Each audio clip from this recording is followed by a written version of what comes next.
Hello, Cloud Native 2022. My name is Handoyo, and I am the CEO of Lyrit. I'm so excited to be here today as this is my first time speaking at Cloud Native. And let me tell you a little bit about myself. I'm a software engineer, solution platform engineer by trade, father of two, and prior to starting Lyrit, I was a director of platform engineering. I have spent more than 15 years building cloud solutions from the ground up. I built everything from a data center infrastructure to a globally available applications and web services. And 2 years ago, I started Lyrit as an idea on how to seamlessly integrate and deploy cloud infrastructure using cloud-agnostic technology while breaking any reliance on any one cloud vendor. So in this talk, we will walk you through on what it takes to build a scalable solution, application, or web services that utilizes cloud-agnostic design principle, the 4 key engineering decisions that we took to make it happen, and what is the outcome for us. And by the end of this talk, you'll learn about the pros and cons of going cloud-agnostic and have more actionable tips on how to implement cloud-agnostic in your organization. If you learn anything interesting, please tag me at Handoyo as Twitter and use the Conf42 hashtag. Let's start with what does it mean to be cloud-agnostic. By its most basic definition, a cloud computing is the delivery of services such as compute, databases, and networking over the internet, offering faster delivery and innovation to vendors like Google Cloud, Microsoft Azure, and Amazon Web Services. But what does it mean to be cloud agnostic? By definition, cloud agnostic is a strategic process of using 2 or more public cloud for your workload. Generally, before going cloud agnostic, companies are restricted to one cloud vendor during their app development and challenged with keeping the operational costs low while maintaining scalability and availability. While there are many reasons cloud agnostic can be great for your business, you'll first want to determine your specific business need. Let's walk through its benefit. The first one we want to mention is that cloud agnostic creates freedom. With cloud agnostic, you're in control of all your tools, making tailoring and feature pairing seamless for all your business needs. At Lyrit, our tooling enables the deployment of user solutions in any cloud environment, depending on the business needs of our partners. We give our users the freedom to access the tools and the features they need whenever they please. Now, the second benefit that we want to mention, cloud agnostic provides you with choices. As region, offering, prices, and all important factors when it comes to choosing cloud providers, implementing cloud agnostic mindset, you will be able to make informed decisions on these factors and many, many more. It grants flexibility to meet all your needs, whether it's financial, functional, or performance-based. Having multiple providers to depend on is critical in such a changing IT environment. This flexibility is also apparent in solutions portability and streamlining migration process. The third one we want to mention is that it lets you scale when it needed. Contrary to common belief, this type of platform making scaling so much easier, especially for complex enterprise applications. Your infrastructure scales with your solution without the need to configure or write a new code. We've been doing this, and we've been helping our partners leverage Kubernetes auto-scaling solutions with some benefits of this, including automatic application management, a decrease in engineering maintenance, and significant reductions in overall costs. Fourth one, it provides long-term savings. Cloud-agnostic strategy lets you lower long-term costs without forfeiting data efficiency. The flexibility of having multiple cloud platforms under your belt allows you to switch providers or even cease service with a provider if a better deal comes along. Now, let's take a deeper dive into what are key decisions when it comes to going cloud agnostic development. And before you start coding a single line of code, the first point is that your technology stack matters. Pick the right technologies. And as an engineer, your goal is to deliver a timely solution to the stakeholder within budgets. Consider your solutions, compute, storage, database, and network as the lifeblood of your application infrastructure. Make sure you know what you're putting into your lifeblood and choose the one that are not restricted to your application. One of the biggest value proposition that cloud company have is the ability to create any infrastructure with extremely low costs that bypass the barrier of entry. However, some of these services implement technology stack that does not exist on any other cloud platform. A good example of this is database that only run on certain cloud vendors. These services provide the most seamless integration to their services. However, they also have the least migratable database services to other cloud providers. So I like to start small with bring your own distributed database and then extend. Choosing this technology doesn't mean that you'll compromise in scale in the future. So we pick technologies that can expand seamlessly with no downtime. And some of these open source technology with high availability and redundancy options are the way to go here. And there are many technologies that is built on top of that and that can ensure that your data can also be distributed across many cloud platforms. So once you start putting your solutions together, you'll want to make sure you start with abstraction on libraries that you think you need to be migrated or run on multiple platforms. So my next point will be use abstraction library as much as possible.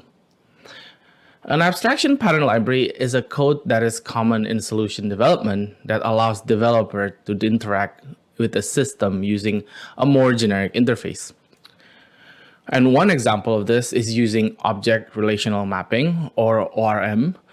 ORM itself is a programming technique for converting data between type system using object-oriented programming language.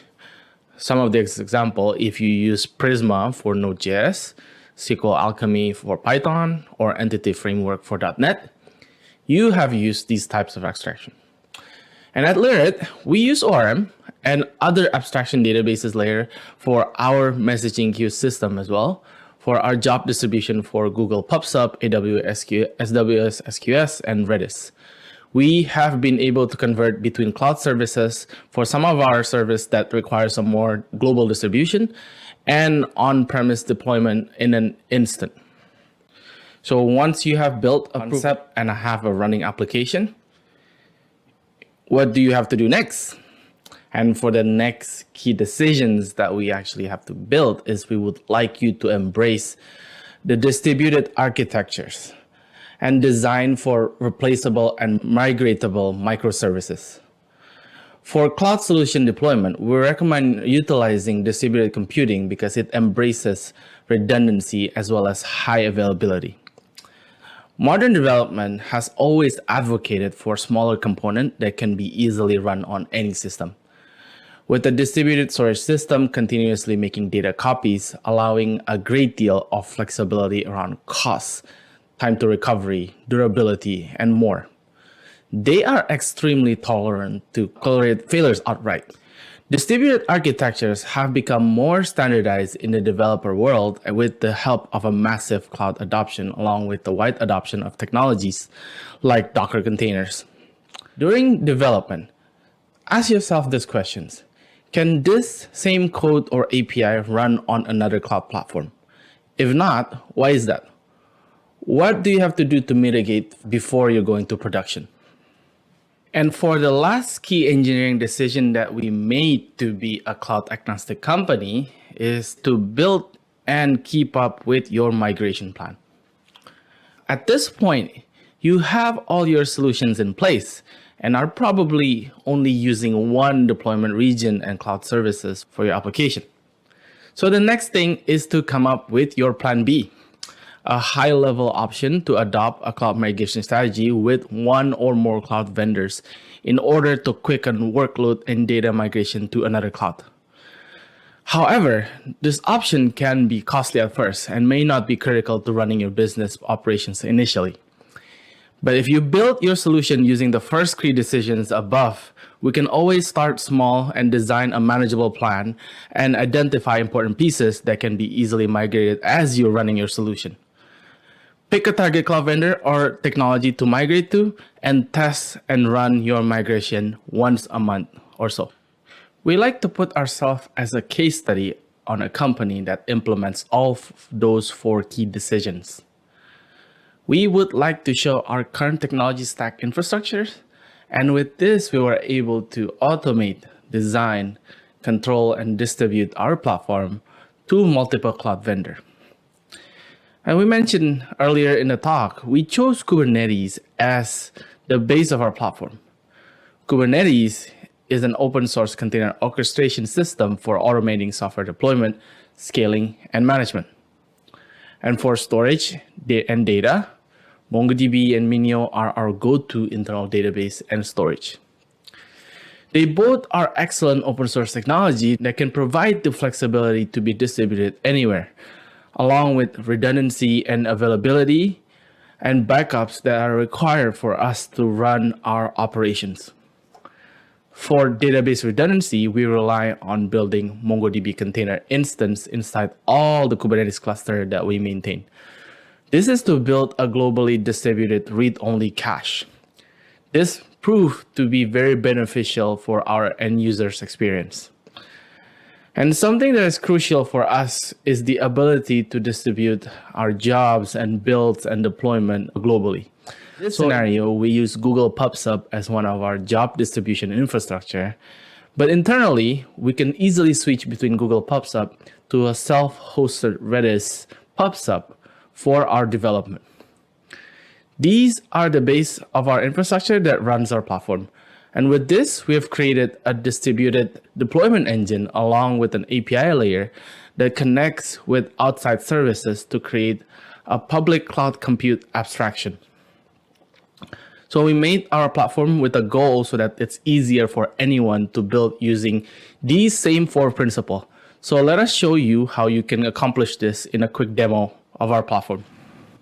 In this demo, I will show how Lyrt uses these four keys and where they show up in our platform. Our platform is free for everyone to try what I'm doing here. So I'll just sign up and log into it, and let's deploy a Lyrt pre-made cloud-agnostic application. The technology on what you pick here matters. And these are some of the examples of application that we have published the template on GitHub to help accelerate your development. Feel free to check back in the future for more pre-built templates. But for today, I will deploy a Next.js application into our platform. And what this does is that it will create a clone of our pure Next.js code that does not contain any cloud library or signature. So let's click deploy here. And what happened in the background here is that the template is copied into our Minio backend object storage, and we start to distribute the build jobs across our cluster. I think you're pretty familiar with some of these logs, that these are build container build jobs on our distributed Docker container engines that lives inside our cluster. The distribution of the jobs is handled by Google PubSub, but it's also working on Redis PubSub for our clients that requires more security in their environment. Now, once the build is complete, our platform will start the distribution of the code to the public cloud vendor that we support. This is where our platform does the heavy lifting of creating and configuring the appropriate public cloud services without the need for you to know a lot about AWS, Google Cloud, or even Kubernetes. We create a cloud-specific deployments and abstract the process to you so that you only need to focus on what's important to you, which is your application. And when this is done, we provide you with the Lyrt API endpoint, and this is a publicly available HTTP endpoint that is running an API gateway into the execution of all the deployed application services. Let's open it and check our splash page if it's working. And by default, this only runs in our Lyrt cloud platform. I will show how to set a policy to this endpoint so that it utilizes other clouds.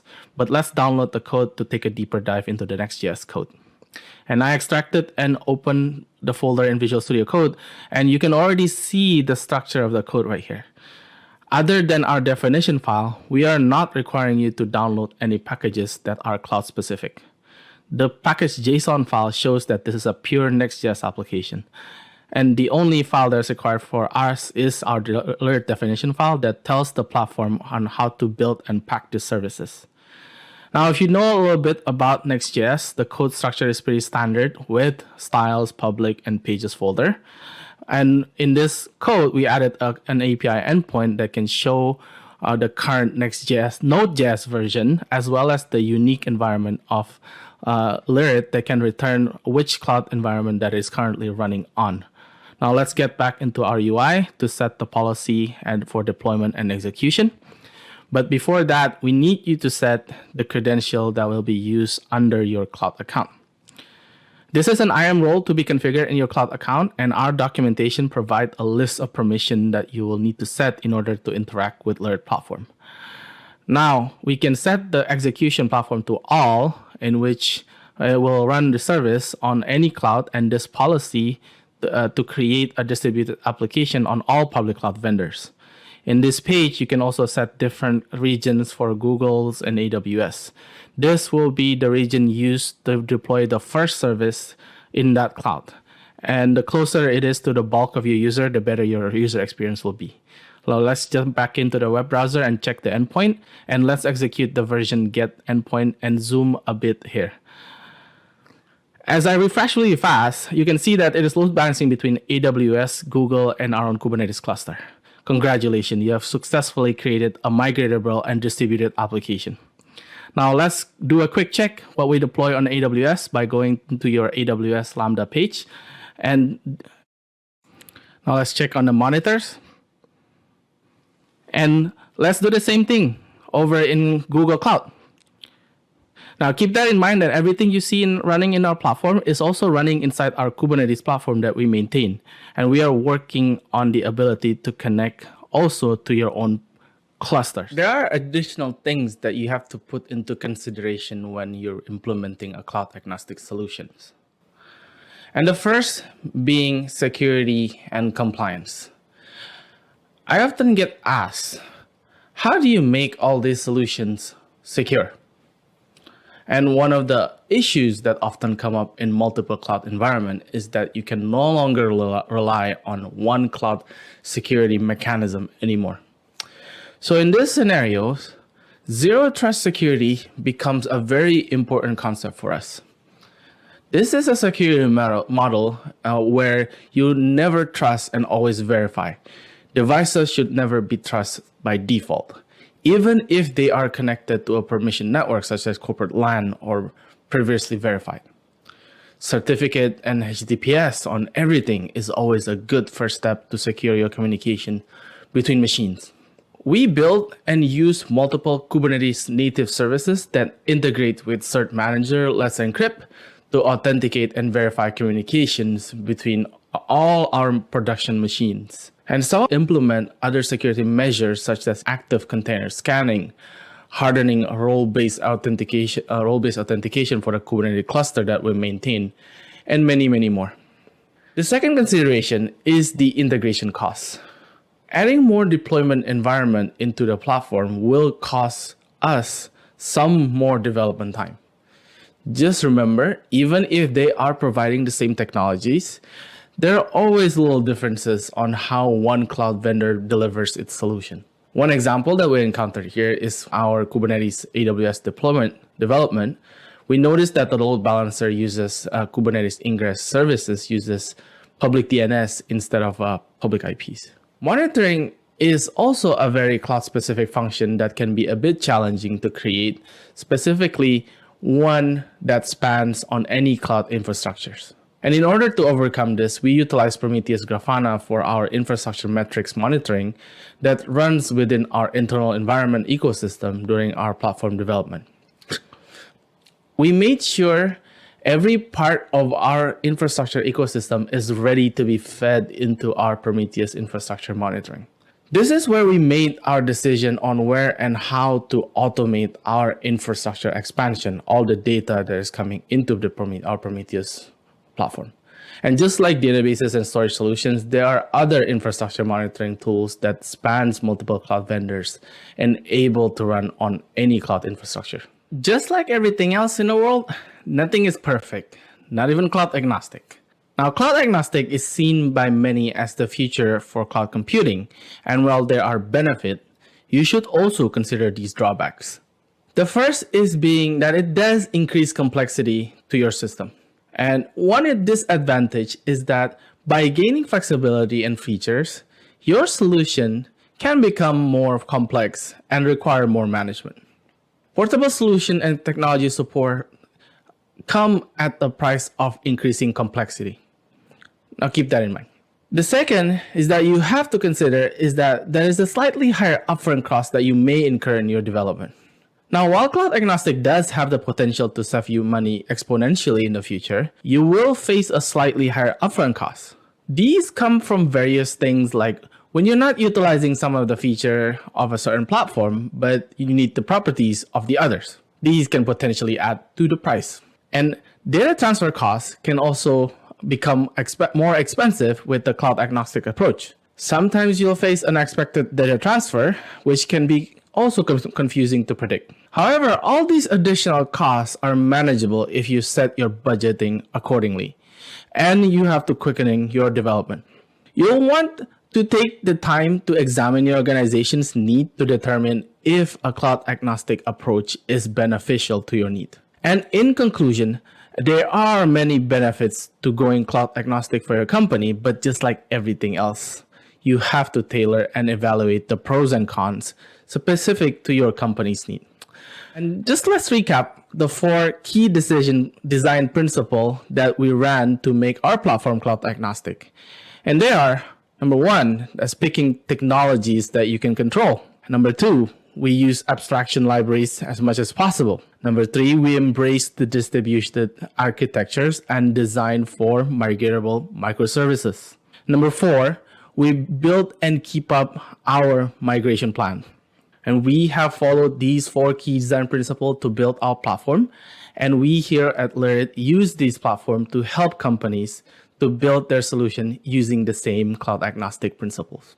So let us know if you have any question, concern, or comments. We're hanging out at the Discord channel.